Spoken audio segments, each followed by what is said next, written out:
일본 속의 한국 문화, 한일 관계, 대한민국과 일본국 간의 관계, 민초의 눈으로 바라본 한국과 일본 7편, 1926년, 조선, 대한제국 순종 황제 사망. 순종은 1926년 4월 25일 오전 6시에 심장마비로 창덕궁 대조전에서 52세를 일기로 자식 없이 붕어하였는데 순종의 국장을 기회로 60만세 운동이 일어나기도 했다. 3.1 운동만큼 확산되지는 못했지만 이를 계기로 민족주의 계파와 사회주의 계파가 합작한 신간회가 결성되는 계기가 되었다. 이왕의 위는 영친왕에게로 이어졌으며 죽기 전 일본군 원수에 준하는 예우를 받게 되었다. 고종의 홍릉 근처인 유릉에 안장되었다. 마지막으로 순종을 모신 궁인들의 증언에 따르면 다채로운 식사를 즐기 나버지 고종과 달리 좋아하는 음식이 딱히 없었으며 수라를 올려도 거의 손을 대지 않고 물에 밥 만 것만 겨우 먹어서 수락간의 나인들이 수라 때마다 쩔쩔맸다고 한다. 또한 치아가 부실해 딱딱한 것을 먹기 어려운지라 깍두기도 삶은 무로 담갔다고 한다. 그런데 제국 호텔의 초대 요리장을 지낸 요시카와 가네키치와 그의 아들의 프랑스 요리는 유독 좋아야 매일 먹었다고 한다. 1924년 5월 3일에 독일 신문 알게마인의 자이퉁의 한 기자가 일제 치하의 순종 황제를 취재한 내용입니다. 창덕궁에 갇혀 살다시피 한 순종 황제의 말년 모습을 보여주는 몇 안 되는 자료입니다. 안내인 덕분에 황제를 볼 수 있었다. 80세 정도의 깡마르고 햇빛을 보지 않은 얼굴의 노인이었다. 황제는 그저 아편을 피우거나 정원을 가꾸는 일로 소일하고 있었다. 그는 가족만 남은 한국 정치의 비극적 인물이다. 그의 아들은 모든 의욕을 상실한 채 고위 장교 복장을 하고 있다. 일본에서 살고 있단다. 그는 떨리는 손으로 자신의 수염을 만지며 힘없는 눈으로 나를 주시했다. 통역자가 나에 대해 말하는 것 같았지만 그는 듣지 않았다. 황제는 너무나 말랐는데 마치 해골이나 혹은 아편을 피우는 사람한테서 볼 수 있는 상태였다.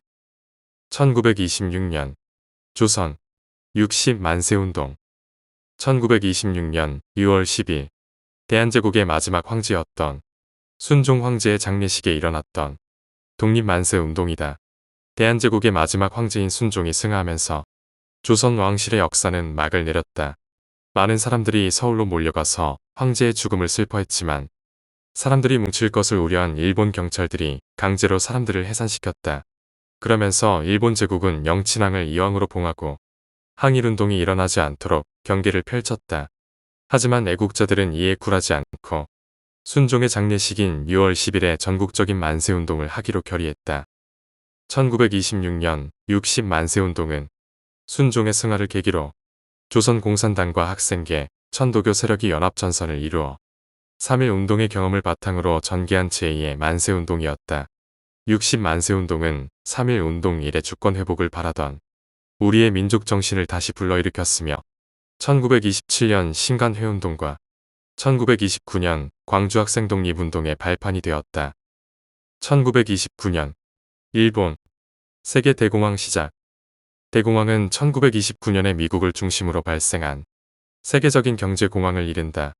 1920년대 후반부터 1930년대까지 세계를 강타한 경제 침체 현상이었으며 금융시장에 혼란과 대규모 실직 사태가 일어나 당시 서구 자본주의 사회체계를 뒤흔든 사건으로 평가된다.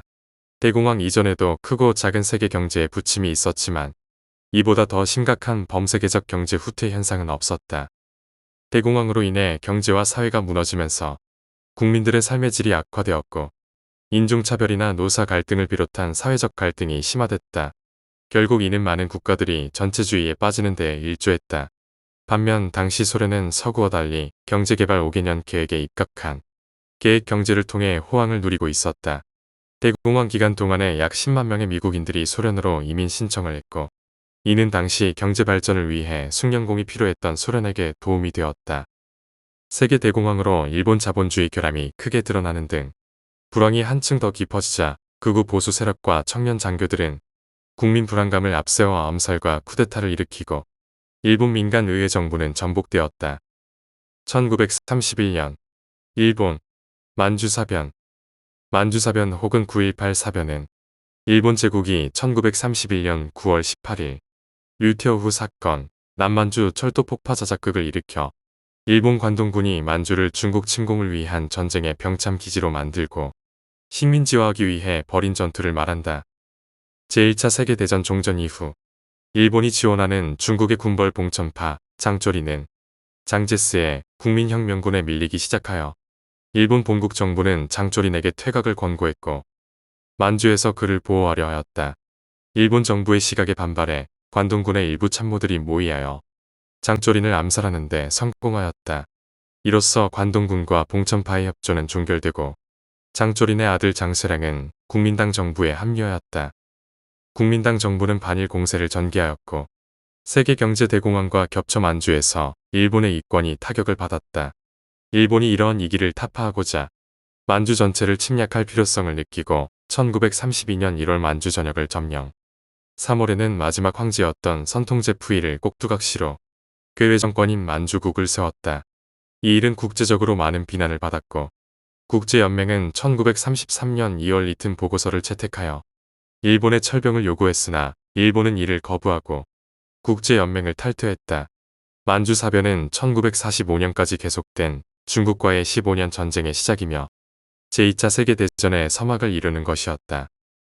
1937년 일본 중일전쟁 중일전쟁은 1937년 7월 7일 일본 제국의 중국 대륙 침략으로 시작되어 1945년 제2차 세계대전이 끝날 때까지 계속된 중화민국과 일본 제국 사이의 대규모 전쟁이다. 그러나 만주국에 대한 중화민국을 비롯한 세계 여론이 부정적으로 흐르자 군부는 국제연맹을 탈퇴하도록 정부를 압박했고 일본은 사실상 고립 외교로 나아가게 되었다. 이누카이 스요시 내각이 만주에서 일본군을 철수시키려 하자 1932년 5월 15일 이누카이 총리를 암살했고 후임으로 군인 출신 사이토 마코토가 수상이 되어 군정관의 타협을 통한 거국일치를 표방함으로써 정당 내각은 단절되고 군부가 본격적으로 정치에 개입하기 시작했다. 1933년 2월 24일 국제연맹이 일본군의 만주 철수를 요구하는 리턴 보고서를 찬성 42표, 반대 1표로 채택하자 일본 측 대표 마스오카 요스케가 일본의 국제연맹 탈퇴를 선언하고 3월 27일 일본 정부가 공식적으로 탈퇴를 표명한 사건 이후 일본은 국제사회에서 고립을 자처하다 나치 독일과 이탈리아 왕국과 반공협정을 체결하고 1937년 중일전쟁을 단행하며 아시아 침략을 본격화한다. 1937년 일본 난징 대학살 1936년 2월 26일 청년 장교들이 내대신, 대장 대신 등을 암살한 일이 발생하기도 하였으며 이 사건을 계기로 일본에서 군부의 영향력은 막강해져 히로타 고키 내각 때 군부 대신에 현역제가 부활, 사실상 군부가 내각을 좌우하게 되었다. 처음에 고노의 후미마로 내각은 전쟁의 범위를 확대시키지 않고자 하였지만 곧 전쟁은 화중 지역으로 확대되었고 1937년 12월 중화민국의 수도 난징을 점령하여 난징과 그 주변에서 무차별 학살을 자행하였다. 약 20만 명의 중국인들이 학살되었다. 일본군 상부는 과거 만주족이 중국 한족들을 잔인하게 다루어 지배했다는 사례를 비교하며 중국 한족 여성들에 대한 강간과 학살을 지시 내지 묵인하였다고 전해진다. 1937년 12월 13일부터 1938년 2월까지 6주간에 걸쳐 이뤄졌으며 1939년 4월에는 1644 부대가 신설되어 생체 실험 등이 자행되었다. 1936년에는 독일과의 군사동맹을 체결했다. 또 히로타 고키 내각은 화북 지역을 장악하기 위해 1937년 7월 루거우 차오 사건, 7.7 사변, 베이징 루거우 다리 자작극 발포 사건을 일으켜 그 구실로 중화민국을 선전포고 없이 공격하는 중일 전쟁을 일으켰다. 한편 일본 국내에서는 전시체제의 장기화에 대비하여 1938년에 국가총동원법을 제정, 일본 열도 내뿐만이 아니라 한반도 식민지에서의 군부의 경제적 수탈에 기여하였다. 1939년 일본 제2차 세계대전 제2차 세계대전은 1939년 9월 1일부터 1945년 9월 2일까지 일어났던 세계대전이다. 당시 강대국 정부와 세계 대부분의 국가가 전쟁에 개입해 연합국과 추축국이라는 적대적인 두 군사동맹이 생겨났다. 제2차 세계대전은 30개국 이상에서 1억 명이 넘는 군인이 직접 참전한 총력전이다. 세계대전 참전국은 경제적, 산업적, 과학적, 총체적인 역량을 전부 전쟁 수행에 쏟아부어 민간 자원과 군사 자원의 경계가 모호해졌다. 일본의 입장에서는 이렇게 중1 전쟁이 장기화될 무렵 나치 독일이 이탈리아, 일본과 추축 동맹을 체결하고 1939년에 폴란드를 공격하여 제2차 세계대전이 발발하였다. 처음에 일본은 유럽의 전쟁에 간섭하지 않겠다는 입장을 표방하였으나 프랑스 네덜란드가 나치 독일에게 점령당하던 1940년에 독일, 이탈리아, 일본은 군사동맹을 맺고 1940년에 프랑스와 네덜란드가 가지고 있던 동남아시아의 식민지들을 빼앗기로 하는 남진 정책을 취하기로 결정하였다. 미국, 영국, 중화민국, 네덜란드 등 4개국은 이에 대하여 이른바 ABCD 포위망을 형성하여 석유 등 중요한 전쟁 물자에 대해 수출을 금지하여 일본을 경제적으로 압박하기로 결의하였다. 일본은 처음에 미국과의 원만한 교섭을 통하여 이를 해결코자 하였으나 협상이 제대로 진전되지 못하자 고노에 후미마루의 제2차 내각은 퇴진하고 대신 통제파의 도조 히데키 내각이 조직되어 1941년엔 일소 중립조약을 체결하고 1941년 12월 1일 개전을 결의하고 같은 해 12월 8일 미국 해군이 주둔하던 하와이 진주만을 급습하고 미국과 영국 등 연합군에 선전포고하여 태평양 전쟁을 시작하였다. 일본은 대동아 공영권을 표방하며 처음에 말레이 반도, 버마와 타이, 네덜란드령 동인도제도, 필리핀 등을 점령하는 등 연합군에 타격을 가했다. 그러나 1942년 6월 미드웨이 해전을 기점으로 일본이 연패하여 전세가 역전되었다. 반격에 성공한 미국은 일본의 점령 지역을 탈환하였으며 1944년 7월에는 사이판 섬을 점령하여 전초 기지로 삼고 일본 열도의 주요 도시에 무차별 폭격을 가하기 시작하였다. 이처럼 전세가 일본에게 불리하게 흐르자 도조 히데키 총리는 책임을 지고 사임하였으며 그 뒤를 고이소 구니아키와 요나이 미스마사의 협력 체제인 고이소 내각이 계승했지만 1945년 6월 오키나와 섬이 함락되었고 7월에는 일본군의 항복을 권유하는 포츠담 선언이 발표되어 전세는 계속 불리해져만 갔다. 하지만 일본은 포츠담 선언을 묵살하였고 결국 같은 해 8월 8일 소련이 참전하고 8월 6일과 9일에는 히로시마와 나가사키에 원자폭탄이 투하되자 8월 15일 포츠담 선언을 수락하고 쇼와 천황이 직접 항복 선언을 발표하여 전쟁은 종결되었다. 그러나 쇼와 천황의 항복문에는 항복이라는 말이 한마디도 없습니다. 1950년 대한민국 한국전쟁 6.25 전쟁 또는 한국전쟁은 1950년 6월 25일에 북한군이 폭풍 작전 계획에 따라 38선 전역에 걸쳐 기습적으로 대한민국을 침공하면서 발발한 전쟁이다. 유엔군과 중국인민지원군 등이 참전하여 세계적인 대규모 전쟁으로 비화될 뻔하였으나 1953년 7월 27일 22시에 체결된 한국 군사정전에 관한 협정에 따라 일단락되었다. 1950년 한국전쟁의 발발로 일본은 미국의 병참 기지가 되었고 대량의 군수 물자가 생산되는 등 일명 한국전쟁 특수경기로 호황을 누리며 전쟁 이전의 경제력을 회복하였다. 휴전 이후로도 현재까지 남북 양측의 유무형적 갈등은 지속되고 있다.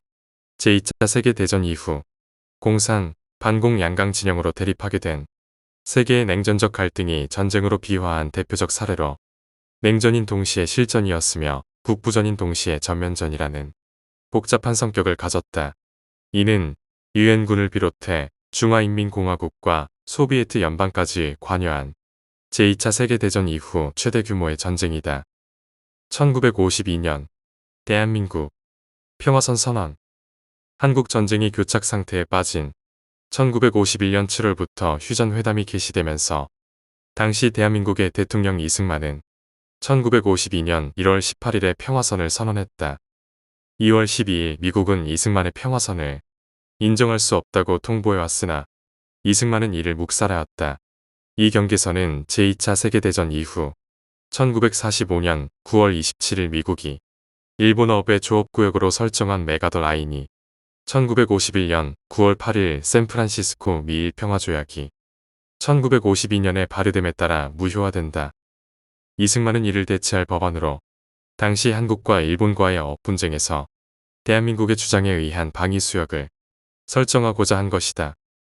1952년 일본 샌프란시스코 강화 조약 태평양 전쟁의 전후 처리를 위해 1951년 9월 8일 미국 샌프란시스코에서 일본을 포함한 48개국이 강화 회의 후 체결한 일본과 연합국 간의 조약이며 1952년 4월 28일 발효되었다. 샌프란시스코 평화조약, 대일강화조약 등으로도 불린다. 이 조약으로 연합군의 점령하에 놓였던 일본이 공식적으로 국권을 회복하였으며 미일 안전보장조약도 체결되었고 1956년 유엔에 가입하게 되었다. 또한 일본이 자국 독립의 조건으로 한반도에 관한 모든 권리를 명시적으로 포기하면서 한국의 법적, 외교적 독립을 확인하였다. 샌프란시스코 강화조약을 비준하기에 앞서 이 조약을 주도한 미국 측은 1947년 8월 4일자 연합국 최고사령부 지령 1757호와 1951년 1월 9일 2136호를 통해 연합국, 중립국, 적성국 중 어느 쪽에도 속하지 않는 특별상태국을 정의했다. 이들 국가에는 오스트리아, 핀란드, 이탈리아, 발트 3국, 태국, 한국 등이 포함되어 있었다. 이 조약의 제21조에는 중국은 본 조약 제25조의 규정에 관계없이 제10조 및 제14조 A, 2의 이익을 받을 권리를 가지며 한국은 제2조, 제4조, 제9조 및 제12조의 이익을 받을 권리를 가진다. 고 명시되어 있다. 일본의 외교문서 보관서에 보관된 샌프란시스코 조약의 일본어판에 제21조에도 한국에 대한 부분이 분명히 명시되어 있다. 한국 전쟁이 한창이던 1951년 9월 미국과 일본은 샌프란시스코 강화조약을 체결하여 양국이 동맹관계에 들어설 수 있는 기반을 마련하였다. 미국은 강화조약을 통해 한국 전쟁으로 본격화된 냉전에서 소련을 비롯한 공산주의 국가를 견제하는 전략적 요충지를 확보하고자 하였다. 한편 일본은 이를 통해 피점령 상태에서 벗어나 서방 세계의 일원이 되는 계기를 마련하게 되었다. 일본의 전후 보상에 관한 문서, 수정문에서 그러나 일본의 침략으로 인해 피해를 입은 아시아 각국이 반발하는 가운데 이루어진 연합국과 일본만의 강화조약 비준은 전후 보상 문제의 해결이나 아시아 각국과 일본 간의 국교 정상화 같은 문제는 덮어둠으로써 이후 외교적 분쟁의 원인이 되었다. 전승국으로 인정받지 못한 조선민주주의 인민공화국과 대한민국은 강화조약의 초대조차 받지 못하였으며 소련, 폴란드, 체코슬로바키아 등은 조약 자체를 거부하였고 인도네시아, 필리핀 등은 강화조약과 별도로 배상협상이 진행되어야 한다고 주장하였다. 샌프란시스코 강화조약으로 대부분의 나라는 전쟁 피해에 대해 배상 청구권을 포기하게 되었으나 국회에서 조약 비준이 부결된 인도네시아, 배상 청구권을 포기하지 않은 필리핀과 남베트남, 그리고 조약의 초대조차 받지 않은 중화인민공화국, 조선민주주의 인민공화국, 대한민국 등과의 협상 문제가 숙제로 남게 되었다. 일본은 1955년부터 1959년에 걸쳐 미얀마, 인도네시아, 필리핀, 남베트남에 대해 보상을 하였다. 일본이 정식으로 침략 피해에 대해 배상한 것은 이 네 나라뿐이다. 다른 나라에 대해서는 경제협력을 하는 것으로 대신하였다. 일본은 독도 영유권을 주장할 때 그 근거 중 하나로 이 조약을 활용한다.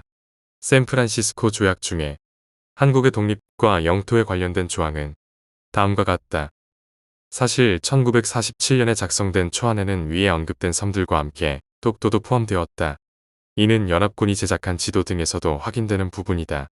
하지만 1949년의 개정판에서 독도가 일본의 영토 항목으로 이전되었다. 그리고 1951년 6월의 개정판에서는 일본의 영토에 대한 항목이 통째로 삭제되었고 한국 정부는 독도와 파랑도를 문장에 추가해 줄 것을 요구하였으나 거절당했다. 결국 최종판에서는 위에 적혀있는 문장으로 동결되었다. 즉, 이 조약에는 다른 굵직한 섬들은 논의되었음에도 정작 양국 사이에 분쟁이 오가던 독도만은 아예 언급되지도 않았다. 샌프란시스코 강화조약에서 독도 문제는 이런 맥락에서 비롯된다. 1956년 일본 유엔 가입 1952년 6월 일본은 국제연합의 가맹을 신청했습니다. 일본의 신청은 같은 해 9월 유엔 안전보장이사회에서 10대 1의 압도적 다수의 찬성을 얻었지만 소련이 거부권을 발동하는 바람에 부결되었습니다. 동년 12월에 유엔 제7차 총회는 유엔 헌장이 규정하는 가맹 조건을 충족시키고 있는 것을 인정해 일본의 가맹을 승인해야 한다고 결정해 이 결정을 안전보장이사회가 양지하도록 요청하는 결의를 채택했습니다. 그 후 1956년 10월에 일소 국교 정상화를 거쳐 같은 해 12월 12일에 안전보장이사회에서 일본의 유엔 가맹이 승인되어 같은 달 18일에 총회는 만장일치로 가맹을 승인하였습니다. 일본은 80번째 유엔 회원국이 되어 국제사회에 본격적으로 복귀했습니다. 게재 자료는 국제연합 헌장과 국제사법재판소 규정의 공포 원본입니다. 1959년 일본 제1조선인 귀환 사업 제1조선인 북송 사업 1959년 2월 13일 일본 내각은 제1조선인의 북한 송환 문제는 기본적 인권을 바탕으로 한 거주지 선택의 자유라는 국제적 통념에 기반하여 처리하겠다는 각의 결정을 했다. 1959년 8월 인도 캘커타에서 조일 적십자사 간의 송환협정이 체결되었다. 일본 정부가 할 수 없었던 추방을 일본 적십자가 인도주의를 앞세워서 저질렀으며 이것이 북송사업의 진상이다. 1959년 12월 14일 니가타항을 출항하는 제1호 북송선 소란 선적의 쿠릴리오노와 토보리스크호 1960년 대한민국 4.19 혁명 4.19 혁명 또는 4월 혁명은 1960년 4월 19일 대한민국의 학생과 시민들이 이승만 정부의 부정부패에 대항하여 일으킨 민주항쟁이다. 3월 15일에 실시된 대통령과 부통령 선거에서 자유당 정권이 이기붕을 부통령으로 당선시키기 위한 개표 조작에 반발해 부정선거 무효와 재선거를 주장하는 학생들이 시위를 시작했고 대규모의 시민들이 참여하며 전국적으로 확대된 반독재 투쟁이자 혁명이었다. 4.19 민주혁명 혹은 4.19 학생운동, 4.19 의거, 4월 의거, 4월 혁명, 미완의 혁명 등으로도 일컫는다. 5.16 쿠데타 이후 군사정권에서는 의거로 불리다가 문민정부부터 혁명으로 승격되었다. 1961년 대한민국 5.16 군사정변, 군사 쿠데타 1961년 5월 16일 박정희 소장을 비롯하여 대한민국 육군 장교들이 일으킨 군사 쿠데타. 이 사건으로 인하여 제2공화국의 장면 내각은 출범 9개월 만에 무너졌고 박정희를 수반으로 하는 국가재건 최고회의가 등장했다. 당시 대한민국 국군에는 이승만 정부 때부터 군의 심각한 부정부패와 비리, 승진과도 중단의 불만을 품고 4.19 혁명 이후 정군 운동을 벌여 미국과 충돌했던 일군의 장교 세력들이 있었다. 육군 소장 박정희와 1961년 2월 강제 예편당한 김종필을 비롯한 육군사관학교 8기생을 중심으로 한 장교들은 이로 인해 1961년 5월 말 강제 예편이 예정되었고 이에 비밀리에 쿠데타를 기획하게 된다.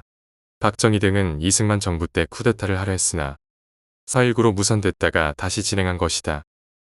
1962년 대한민국, 일본, 김종필 오이라 메모 한일협상은 이미 1950년대 이승만 정권 때부터 시작되었고 4.19 이후 장면 정권 당시에도 지속되었다. 미국도 동북아 전략의 핵심 중 하나가 한국과 일본을 긴밀히 결합시켜 반공 블록을 구축하는 것이었으나 영토, 배상 문제 등과 함께 국내 정치적 문제도 얽혀 있어 협상은 난항의 연속이었다. 5.16 군사정변 이후 권력을 장악한 박정희 중심의 군부 세력도 한일 협상에 나섰으나 진척은 더딘 상황이었고 경제개발을 위한 자금이 절대적으로 필요했던 집권 세력은 일본 자본 도입을 강력하게 추진했다. 김종필 중앙정보부장과 일본 외상 오이라 마가요시 간에 1962년 10월 21일과 11월 12일의 두 번의 회담에서 민감한 문제들은 제쳐두고 자본 도입에 관한 원칙적인 문제에만 서로 다른 주장들을 적어둔 메모이다. 지금 와서 보면 어떻게 이 메모를 근거로 한일 수교가 이루어졌는지 이해가 안 가는 점이 많다. 1964년 일본 동경 하계올림픽 1964년 하계올림픽은 10월 10일부터 10월 24일까지 일본 도쿄에서 개최된 제18회 하계올림픽이다. 하계올림픽 역사상 처음으로 아시아에서 개최된 대회였다. 1959년 5월 26일 서독 미넨에서 열린 IOC 총회에서 개최지가 일본 도쿄로 결정되었다. 본래 도쿄는 1940년 하계올림픽 개최지로 결정되었었으나 중일 전쟁으로 인해 개최권이 헬싱키로 반환되었다. 그러나 제2차 세계대전으로 대회가 연기되어 헬싱키는 예정보다 12년이 지난 1952년 하계올림픽을 개최하였다. 1965년 일본 한일 기본조약과 한일 수교 대한민국과 일본국 간의 기본관계에 관한 조약 또는 한일 기본조약은 대한민국과 일본이 서로 일반적 국교 관계를 규정하기 위해 1965년 6월 22일에 조인한 조약이다. 4개 협정과 25개 문서로 되어 있다.